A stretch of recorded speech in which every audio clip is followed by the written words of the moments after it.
Oh man, I was 16 when I met her. We were together for 2 years, and she was the first girl I had a relationship with that lasted more than a month or so. She was my first love. We attended a house party together on New Year's Eve, but we got separated after the main party ended, and everyone went their own way. I left with my friends. She texted me saying she was tired from the party and heading home to sleep. Unfortunately, the friends I was hanging out with thought it would be a good idea to go back to the house and crash there. When I arrived, I found her in bed with a guy I didn't know, and she wasn't wearing any clothes. The next day, we broke up, and I haven't spoken to her since. Not the best way to handle the situation, I guess. After that incident, it took me a few years to get into another serious relationship. We dated for a year, and then she moved in with me in my small, one-bedroom apartment. We lived there together for a year. Eventually, I decided to take a mortgage and buy a two-bedroom condo. She was still a student at the time, so we mostly relied on my income.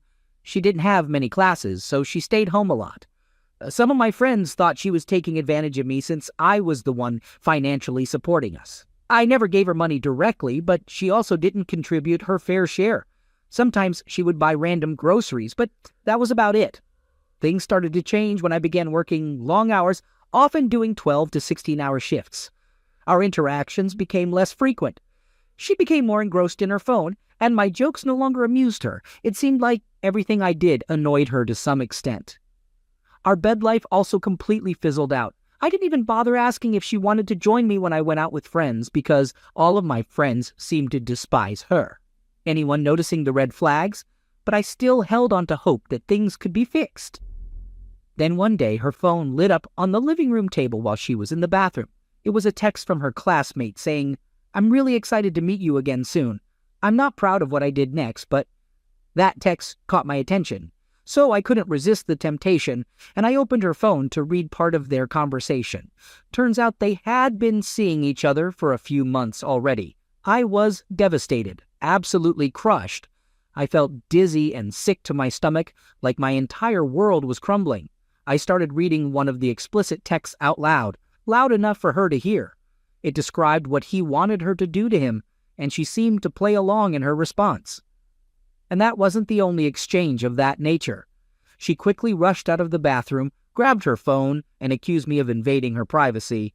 I admit I did cross that line, and I'm not proud of it. She insisted that it was just messages and nothing physical had occurred, but I couldn't bring myself to believe her. I told her to gather her belongings and drove her to her mom's place. The car ride was silent, both of us knowing it was the end. She cried while I remained stone-faced, trying to appear as cold as possible. I told her I needed some time alone and went back to my place.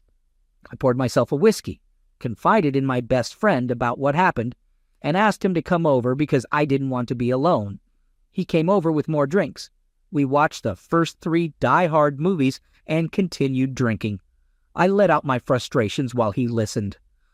The next day, I called in sick from work. Since my friend was unemployed at the time, we went to the grocery store and grabbed some empty banana boxes. We packed all of her belongings into those boxes. After a few days, I reached out to her and we had a conversation. She still maintained that nothing had happened, but we both agreed that our relationship was truly over. I informed her that I had packed up her belongings and she could pick them up while I was at work and leave the key. She followed through with that. That was the last time we had any communication. A few months later, she became pregnant with the other guy and moved in with him. A year later, she was a single mom. She reached out to me last year through Facebook. She sent a message apologizing and admitting that she had started seeing the father of her child before ending things with me. I haven't replied to her message, and honestly, I haven't really given it much thought until now. My current partner, whom I've been with for 6 years, just sent me a message on WhatsApp while I'm at work, saying that she accidentally left my dog outside for half an hour, and now the dog is upset with her. I told her to give the dog a pig's ear as a way to appease it.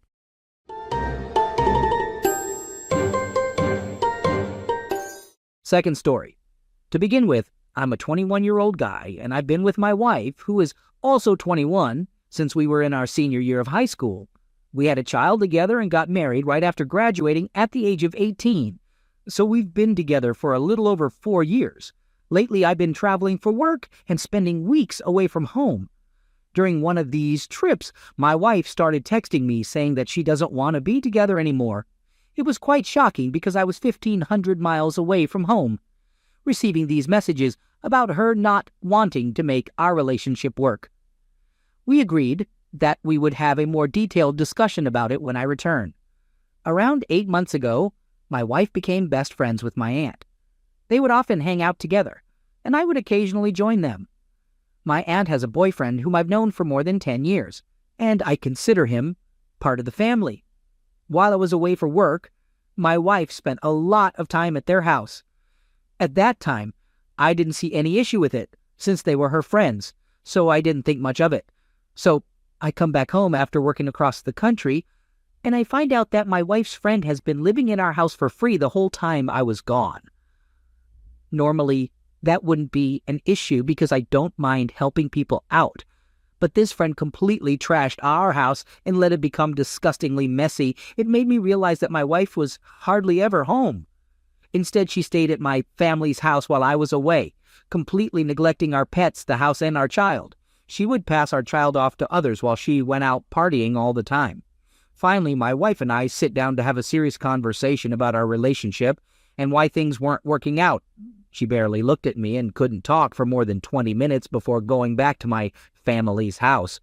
She stayed there for a week after I returned, telling me that I'm the problem and talking about co-parenting. She claimed that we were toxic and shouldn't be together. Before I left for work, everything seemed fine between us, or at least that's what I thought. Like any relationship, we've had our ups and downs, but I genuinely believed our relationship was going great. After a week of her avoiding me, she finally came over, and one thing led to another, and we ended up having closeness.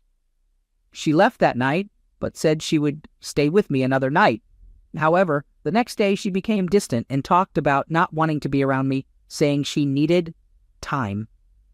Throughout all of this, her friends and my aunt kept telling me to give her space, and claiming that she was just confused. Even my aunt's boyfriend came over and gave me relationship advice, although now I realize it was just a manipulative move. On that same day, when she was telling me she didn't want to be around me, she suddenly came over to talk. After talking for 5 hours, I started to suspect she was cheating on me. I said, "Okay, if you're not cheating, let me see your phone." She freaked out, refusing to give me her phone, and then she lied and said she was sleeping with her friend who was living with us. It seemed like she was trying to divert my attention from what was really going on. After some arguing, she eventually gave in and handed me her phone. To my shock, I found hundreds of texts confirming her infidelity. She had been sleeping with both my aunt and her boyfriend, engaging in three-way. Moreover, she was also having a secret affair with my aunt's boyfriend behind my aunt's back. After I discovered her infidelity, she pleaded with me not to leave her. She swore she would change and professed her love for me. She claimed it was a mistake and promised it would never happen again. I decided to let her stay, although I know it may seem pathetic. My main concern is providing a stable family for our daughter, so I allowed her to stay and explain the situation to me. She shared what had happened and why she did it. Honestly, most of her explanation revolved around her craving attention and feeling neglected by me. Throughout all this, she continued to beg me not to leave. I later discovered that she had also been exchanging explicit texts with multiple guys she met in bars, as well as contacting her ex-boyfriend.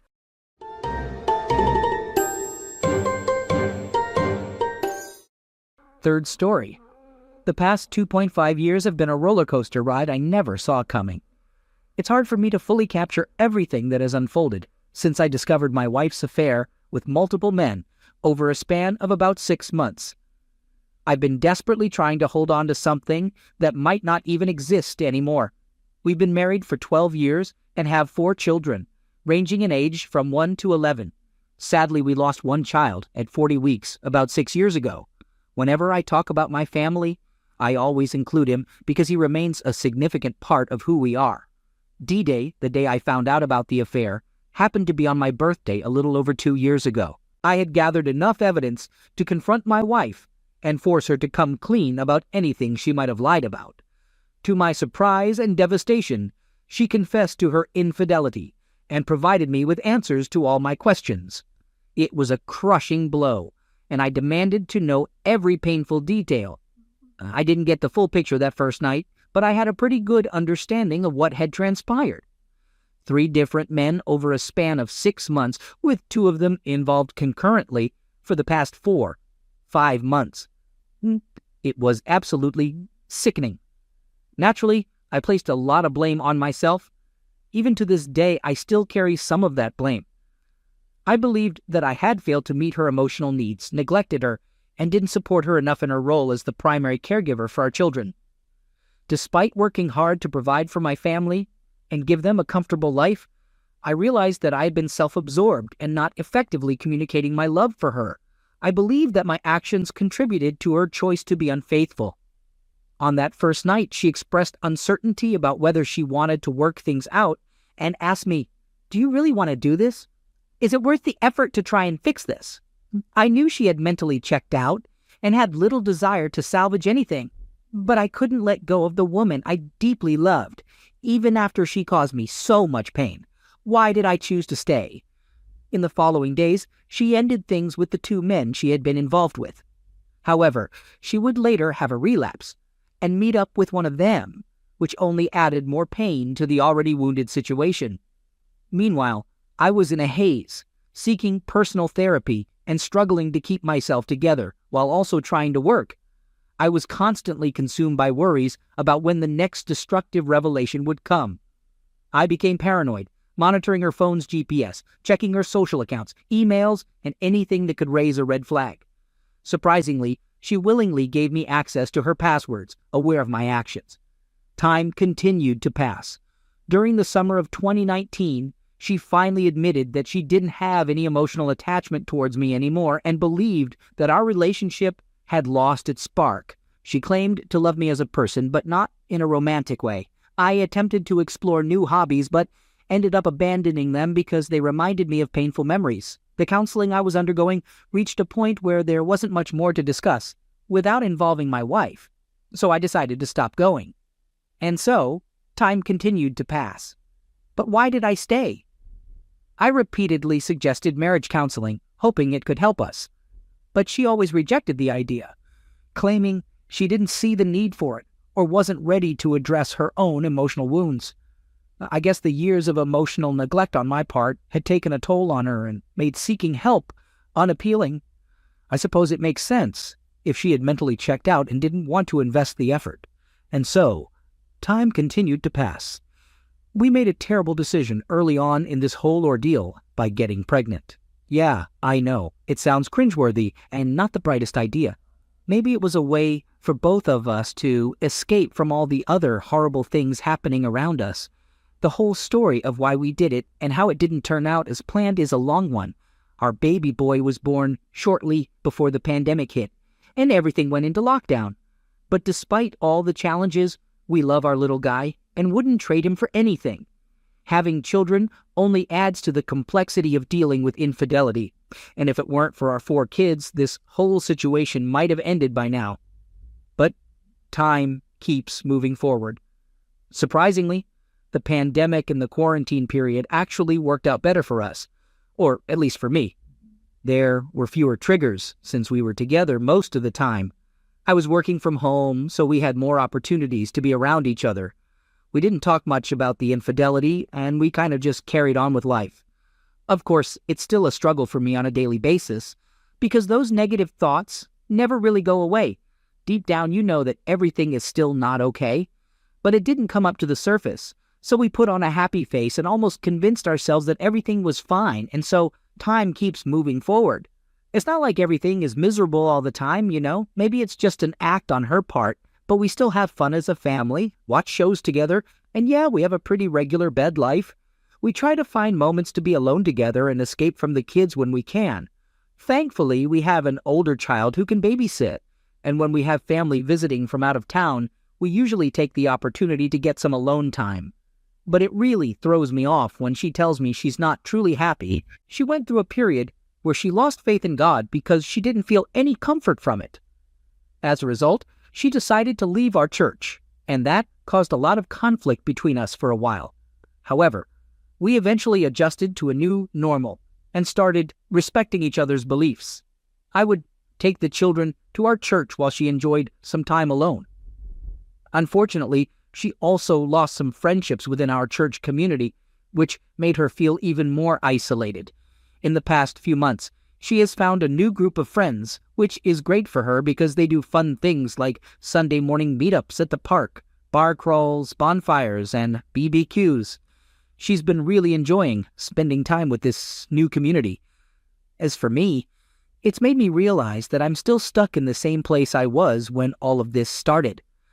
I can't help but feel paranoid about what she's doing when she's not home, who she's hanging out with, especially since they stay out drinking until the early hours during these events. She's noticed my concerns and wants me to be supportive of her newfound friendships instead of being negative about her activities. I try to act like it's all okay, but deep down I'm still hurting. And that brings us to where we are today. We recently had a deep conversation about where we stand, and we both feel like we're heading in different directions. We're starting to think that there are too many differences in our lives now, and it's hard to see things improving. She acknowledges that she's to blame for my current insecurities, so she tries to be careful and avoid telling me everything because she knows it could make me feel anxious or jealous. I try to make her understand that it's even more painful when I have to confront her about her lies, and it would have been much easier if she had been honest with me from the beginning. For instance, she decided to carpool with someone instead of driving herself to a meetup and didn't bother telling me about it. Obviously, I eventually found out, and my initial thought was that she might be cheating on me again. I expressed to her that all I want is honesty, and if the truth is something that will make it easier for me to make a decision, then that's great. After all, if she's truly done with our relationship, wouldn't it be simpler to be open about it instead of continuing to make each other miserable? I'm reaching a point where I don't know if I can handle it any longer. I know this is starting to sound like a rant. It's been a few days since we had a conversation, and it feels like she's not being completely honest about everything. The other night, she went to the store to buy things we needed for our upcoming trip while I put the kids to bed. However, she arrived home late and gave me a false reason for the delay. She claimed that the checkout systems at the store malfunctioned right before closing time, causing a long wait for everyone. But that's a load of nonsense. She doesn't seem to realize that GPS tracking is pretty accurate, and according to it, she was in the store parking lot about 20 minutes before closing. Moreover, the timestamp on the credit card charge and the GPS data match perfectly.